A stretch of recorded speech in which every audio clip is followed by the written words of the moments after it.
Principal, Monsieur le député de Beauce-Nord. Merci, Monsieur le Président. Un officier de la Sûreté du Québec a écrit noir sur blanc dans un affidavit que certains élus du Parti libéral du Québec ont bénéficié d'une immunité politique dans le cadre de l'enquête diligence. Selon ce document, la Sûreté du Québec a même préparé des cartables avec le nom de certains politiciens pour les protéger. Depuis le début de la semaine, le ministre de la Sécurité publique réfute l'existence d'une immunité diplomatique ou politique, mais il n'a jamais nié l'existence de ces cartables. Quelqu'un a transmis des informations politiques pour les protéger. Très grave, Monsieur le Président, cette ingérence politique. Est-ce que le ministre de la Sécurité publique nie l'existence de ces cartables politiques?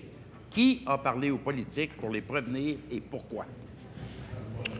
Monsieur le ministre de la Sécurité publique. Alors, je note, Monsieur le Président, qu'on est passé de l'immunité diplomatique qui, semble-t-il, j'ai réussi à convaincre le député de Beauce-Nord qu'elle ne pouvait pas s'appliquer aux membres du gouvernement parce que les membres du gouvernement ne sont pas des diplomates, comme vous le savez très bien, Monsieur le Président.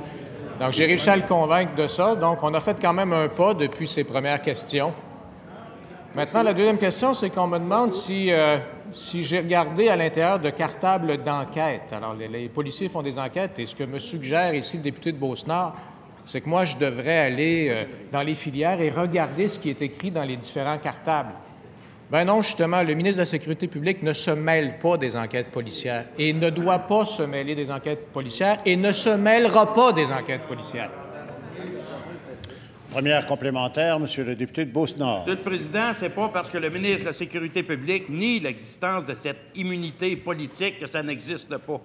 On comprend tous ici que c'est une ligne de communication politique qu'il nous décrit. Dans l'affidavit de la Sûreté du Québec, il est écrit qu'une procédure a été écrite pour la salle d'écoute concernant les conversations sensibles. Est-ce que le ministre de la Sécurité publique nie aussi l'existence d'une procédure écrite concernant les conversations sensibles? Monsieur le ministre de la Sécurité publique. C'est très clair que je n'irai pas regarder dans les cartables parce que c'est absolument pas le rôle du pouvoir politique de se mêler des enquêtes policières. Puis c'est pas non plus aux membres du gouvernement d'écrire les procédures d'enquête à l'intérieur d'un corps de police et ça ne sera pas le cas. Ça ne sera pas le cas. Ceci étant dit, nous avons mis sur pied comme gouvernement la commission Chamberlain. Nous l'avons mise sur pied.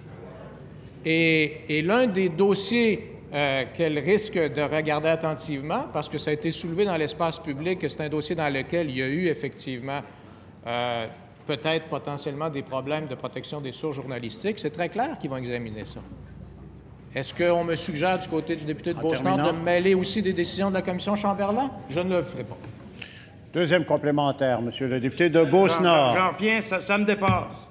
L'enquêteur Duclos déclare sous serment qu'il y a une immunité politique qui existe lors des conversations dites sensibles. Le ministre nous répète que ça n'existe pas. Il y a pourtant un document, un affidavit ici qui dit le contraire. Il y a quelqu'un qui ne nous dit pas toute la vérité ici, Monsieur le Président. Le ministre est-il prêt à prêter serment, main sur la Bible, nous déclarer qu'il dit toute la vérité dans ce dossier en niant les déclarations de son enquêteur de la Sûreté du Québec faites sous Monsieur le ministre de la Sécurité publique. Parce que je sache, je n'ai pas été mis en accusation pour que je dois jurer de dire toute la vérité, mais je vais vous dire la vérité. La vérité, ça n'existe pas. Ça n'existe pas, l'immunité diplomatique des membres du gouvernement. Et nous n'avons aucune intention, et je n'ai aucune intention d'aller vérifier le contenu de ces enquêtes policières. Ça ne nous appartient pas et ça ne doit pas nous appartenir. Alors, écoutez, et je répète que la commission Chamberlain que nous avons mis sur pied, mais qui est une commission d'enquête indépendante, peut regarder et faire la lumière là-dessus.